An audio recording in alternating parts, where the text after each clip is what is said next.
প্রতিবাদ হওয়া দরকার। আজকে কোর্টে গিয়ে বলছেন ৭,০০০ মানুষ ছিল। আজকাল আমরা সবাই জানি দক্ষতা এতটাই নিম্ন মানে নামিয়ে দিয়েছেন, পুলিশকে বিজ্ঞাপন দিয়ে বলতে হচ্ছে যে এই লোকগুলোর ছবি আপনারা আইডিয়া কি ক্ষতি করবেন।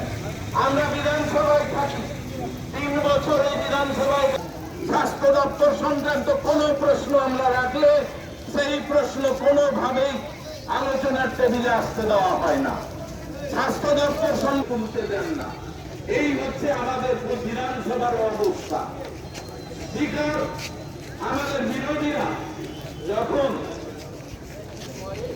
প্রতিবাদ তীব্রভাবে করেন তখন আমাদের বিরোধী নেতাকে এই ৩ বছরে ৮ বার সাসপেন্ড করে এই রাজ্যের গণতন্ত্রের অবস্থাটা কি সেইগুলোকে বুঝিয়ে দেন। আপনার আমরা বিশ্বাস করি আপনার চেষ্টায় এই রাজ্যে কোনদিন কোন অপরাধী শাস্তি পাবে না। আপনি কিছু নিরীহ প্রাণী তাদেরকে অ্যারেস্ট করে বুঝিয়ে দেবেন। আপনি অনেক দেখিয়েছেন, মাওবাদী হিসাবে চিহ্নিত করে পুলিশের হাতে তুলে দিয়েছিলেন।